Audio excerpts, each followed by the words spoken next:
Oh, what's up sa inyo mga kabayan? Magandang araw sa inyo. Eto, meron naman tayo pag-uusapan. Napakaganda, no? Talagang pagka kay bumibida mga kabayan, lalo na to si Leila de Lima, abay kita ninyo, meron agad mga kabayan nga balik sa kanya. Nung April 30 pala mga kabayan, ayon kay Atty. Sal Panelo, ay may lumabas, no? Na null and void, no? Yung kaso against drugs, no? Si Leila de Lima talaga. Hindi pa man mga kabayan na po proclaim, mukhang mababalik yata agad sa kulungan. Yan yung sinasabi natin pagka masyadong pabida kasi. Dapat kasi nananahimik para na sa ganun maging ayos, no? Yung pagiging congresswoman. At isa pa mga kabayan, pag-uusapan din natin yung nasabi ng isang electoral lawyer, no? Na kung saan mga kabayan sinasabi niya na yung pagkapanalo daw ni PRRD ay maaaring magamit, no? Sa ICC mga kabayan. Isipin mo yan, yung palang landslide na boto or pagsuporta ng mga taga Davao, no, kay PRRD ay maaaring kumbaga isa sa maging ebidensya, no, para makalabas si PRRD diyan. Ayan yung sinasabi natin kasi kumbaga talagang pinatunayan lang mga kabayan na yung pagpapadala kay PRRD diyan sa dahig talagang napolitika lang mga kabayan. At ito, no, abay si Yorme, kababalik lang mga kabayan, kita ninyo, ganito dapat ang mayor talaga. Talagang maladigong din mga kabayan dumali, mga kabayan. Pakinggan natin. Okay, impound mo na. Kita mo, kababalik lang yan mga kabayan. Saan kayo nakakita? Arigluan ng lisensya sa loob ng bus. Tapos Lisensya mo nasa City Hall. Tapos sasabihin nyo, nag-uusap lang kayo. Ano ako palongges? Next time ha, nakikipag-usap. Humingi raw ng tulong yung driver. Anong arigluhan dito? Ano lang sabi ko, kung nalang po sa pumunta ng...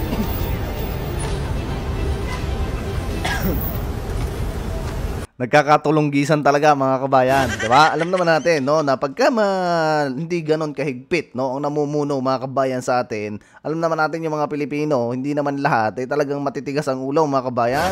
Kahit na bawal ay talagang ginagawa, walang sumisita. Kita nyo si PRRD nung panahon niyang siya ay mayor, 'di ba? Yan na may ipalabas mga kabayan sa mainstream media kung paano siya mamuno, no, sa Davao. Kaya yung Davao, kahit nung panahon na bago siya maging mayor ay napakaguloy, napatino niya. Ngayon ay maunlad ang Davao mga kabayan. Dahil yung pagiging mayor niya talagang nasaksihan ng mga lehitimong taga Davao kung paano pinatino mga kabayan ng mga tao doon. At saka disiplinado, kita ninyo, diba? Nagtataksi ng gabi mga kabayan para malaman niya kung yung bang lugar niya matiwasay at walang mga tulongges. Si Mayor Isko, kita niyo nung siyang namuno dyan sa Maynila, ang dami mga kabayang napatino niyan. Hindi man perfecto, nakita natin na yung kalsada ay lumuwag, yung mga palengke luminis, nawala yung mga rugby boy dyan sa kalsada. Ngayon, balik mga kabayan, ito, may nasampulan agad. Tuloy natin. Tutulonggisin mo pa ako. Wag mo tutulonggisin si Yorme. Anong titikita mo? Kanina ka pa nga nasa loob eh.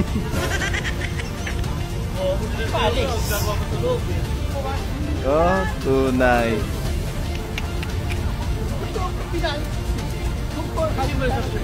Pahinga ka na.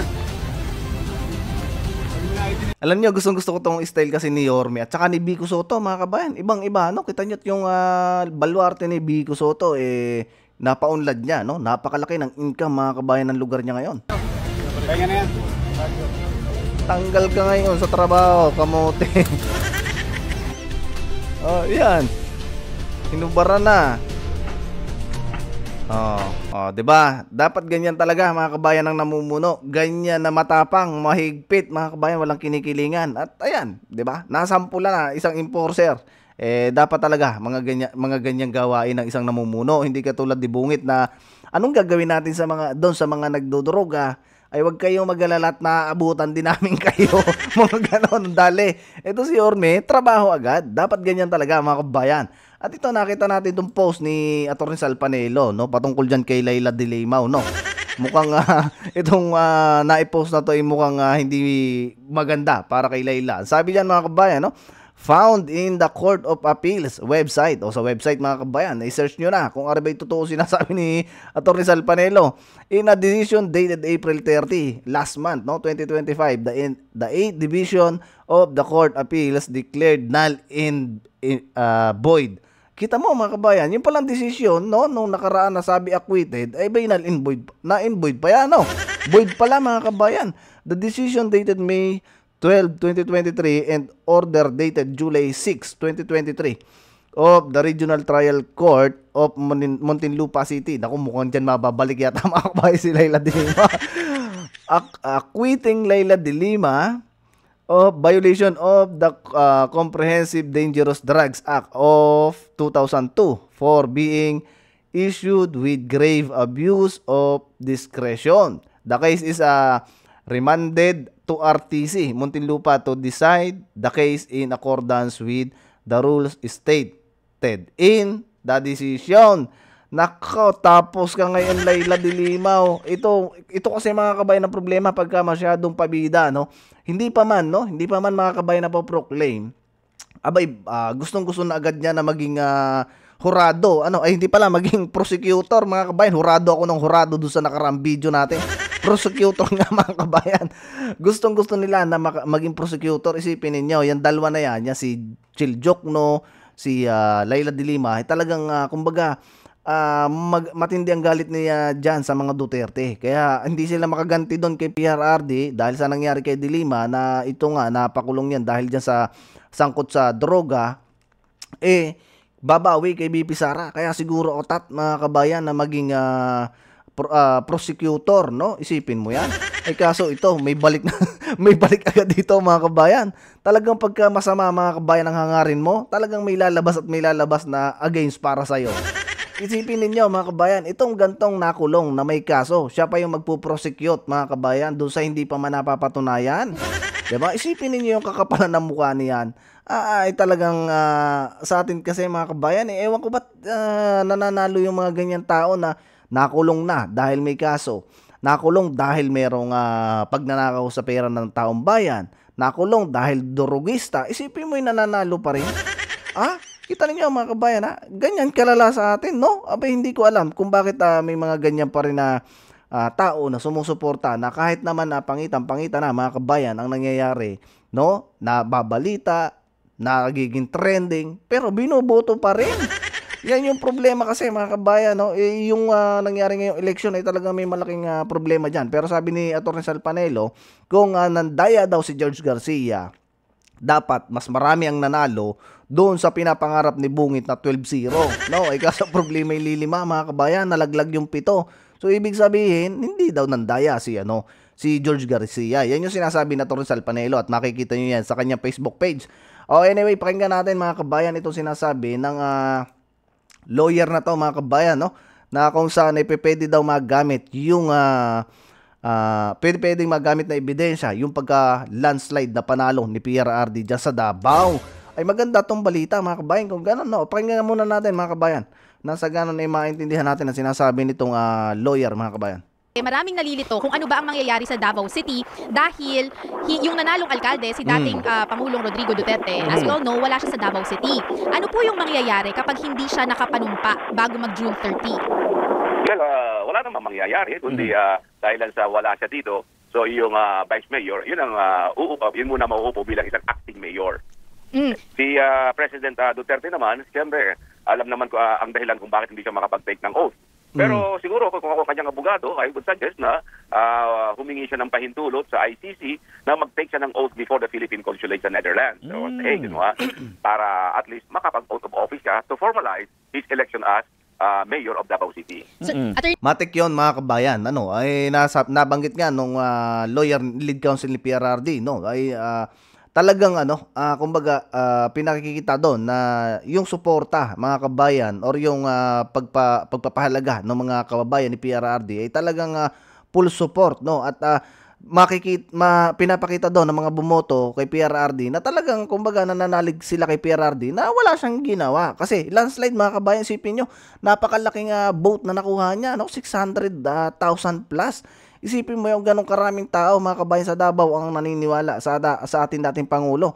na ngayon ay ganyan, iniipit diyan mga kabayan sa ICC na which is kumbaga parang yung kanyang ano bang tawag doon, yung kanyang kalayaan kumbaga na disgrace na mga kabayan kasi until now 2 months na mga kabayan nandiyan pa rin no, nakakulong, 'di ba?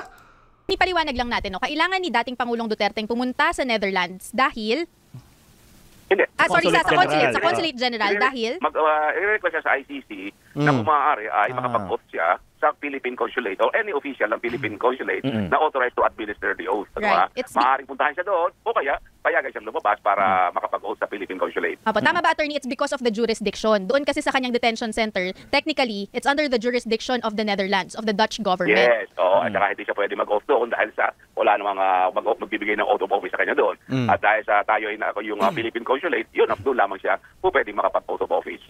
Attorney, what if hindi pumayag yung ICC na makalabas ang dating Pangulo para mag-oath or papasukin yung isang designated official ng COMELEC para mag-administer ng oath? In general, attorney, ano nangyayari sa mga kandidatong hindi nakakapag-take ng oath bago yung June 30? Yung mga hindi nakakapag-take ng oath, hindi sila makakapag-assume ng office kasi sa ilalim ng ating saligang batas, bago ka makapag-assume ng office, merong formality of taking an oath of office. Without Alam niyo mga kabayan, malaking sampal to sa ICC, no? Napakalaking sampal nito mga kabayan. Isipin niyo yung inaakusahan, no? Inaakusahan nila na mamamatay tao, kriminal, no? Meron pa nga dong kaso mga kabayan, rape na nakita natin dun sa kinaso dito kay PRRD.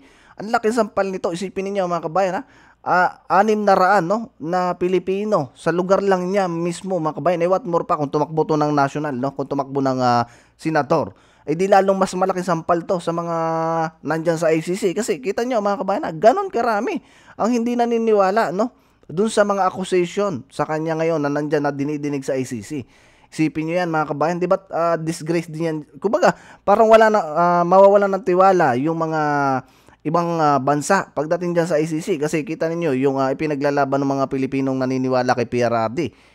Kumbaga, naniniwala sila na yung mga kinakaso sa kanya o pinaparatang sa kanya walang katotohanan. Kasi hindi naman iboboto yan mga kabayan ng mga Pilipinong taga Davao kung sila kumbaga hindi satisfied sa pamumuno ng ating dating Pangulo. Di ba mga kabayan? Yan yung logic dyan Kumbaga, napakakapal na lang na mukha ng ICC na to kung hindi nila makikita yung mga ganong facts, no? Na ang mga Pilipino ay nagtitiwala sa ating dating Pangulo. At dapat talaga, no, mga kabayan, kung mayroon man na ganyang allegation, dapat sa mismong bansa natin. Kaya nga mayroong pinail na naman na motion, no, yung kanyang lead counsel na dapat maalis, no, yung dalawang hurado. Kasi nga, kumbaga, parang conflict of interest yung nangyari. Kasi sila yung nag-approve na maimbestigahan o ma-prosecute yung ating dating Pangulo. Talaga naman mga kabayan, para lang dun sa, kung ikaw yung nag-issue ng pagsuporta dyan sa pag-prosecute mo, sa inaakusahan mo, tapos ikaw pa yung hurado, di ang dating yan mga kabayan, convicted na agad. Diba? Dapat talaga yon mga kabayan ay kumbaga, matanggal yung dalawang hurado na yon. Huwag tayong maniwala dyan kay Conti na yan. At yan talagang, kumbaga, alam naman natin na palaki yata ni Juma season yan. Yata mga kabayan na. on out of office, hindi ka makakapag-assume. In the case of President Duterte, talaga namang hindi siya makaka-assume. Kaya whether or not he takes his oath of office, it does not make any difference. Yun ang mga suggestion ko na mag-take siya ng oath in the event lang na payagan siya ng ICC in order to actually formalize yung kanyang election as mayor ng Davao City. Pero, Atty. Romy, ano yung possibility kaya, no? Sa tingin po ninyo, sa basa po ninyo, napapayagan ito ng ICC? Ayun ang hindi ko na malaman. Pero para sa akin, mukhang 50-50 chance, Dahil sa maganda naman ang dahilan. Kung bakit. Tsaka siguro, pwede pang gamitin ebidensya ng mga abogado ni Duterte, yung kanyang pagkapanalo overwhelmingly. Kung ako yung abogado niya, sasabihin ko na, you see, he even won overwhelmingly. How could he be a murderer? Ganun. Nasabi na yan mga kabayan ni Nicholas Kaufman, no? Nasabi niya na agad yan nung nabalitaan na nanalo si PRRD. At talagang UC, no? Ganyan karami yung naniniwala, no, sa ating dating Pangulo. Hindi naman iboboto yan mga kabayan ng mga Davaoenyo kung masama, no, yung ating Pangulo, yung ating dating Pangulo. Isipin ninyo, ilang Duterte mga kabayan ang pumasok dyan sa Davao? 4, no? 4 na Duterte. Ilan na sila ngayong na may katungkulan sa bansa? Si Pulong, si PRRD, si Baste, Vice Mayor, si Pulong, Congressman, re-elect mga kabayan, last minute may lumabas pa yung issue na ng bugbog daw, no? Yung apo, no, mga kabayan, yung apo ni PRRD, si BP Sara. 5 na sila mga kabayan nakaupo dito ngayon sa may posisyon sa gobyerno. Kung ang mga Pilipino walang tiwala sa mga yan at talagang masama, ay nako, hindi yan mananalo. Kita nyo yung mga pakitang tao lang mga kabayan na mga baliktaran, balingbing. Kita nyo, tanggal mga kabayan, hindi na binoto, no? So pwedeng magamit. So ganito po, attorney. Pwede na gamitin yun. Ganito, diba? attorney. So ang mangyayari po dito, kung hindi man siya payagan ng ICC na makapanumpa yung posisyon na iyon na kanyang napanalunan ay mananatiling kanya. Kumbaga Matik magkakaroon yun. lamang ng Kaya acting nga. mayor. Want to buy and ship. Ayan mga kabayan, no. Matik talaga 'yon kasi nga hindi naman 'yun hindi naman si PRRD na disqualified. So matik talaga na hindi man null and void 'yon na katulad nung kaso ni Leila de Limao, no. Kaya talagang kumbaga magiging substitute lang si Mayor Basti. Napakaganda nga rin na nangyari, no. Ayaw ng mga taga Davao, no, na kumbaga mapalitan yung pamumuno ng mga Duterte kasi nga nakita nila yung Davao maunlad, malinis, tahimik, may peace in order kahit pinapasok ng ng administrasyon, gustong guluhin ng Davao, 'di ba? Oh, 'yun yung talagang nagpapatunay na yung ating dating pangulo ay may magandang hangarin at layunin at yan ay nasaksihan na natin mga kabayan. So anyway, gusto ko pa sanang isabit dito mga kabayan yung patungkol kay Lito Lapid, no? Kasi nagtataka tayo. Marami tayong nagtataka patungkol sa pagkapanalo ni Lito Lapid. Yan sana isisingit natin dito pero medyo mahaba na yung video natin mga kabayan. Sa susunod na video na lang muna.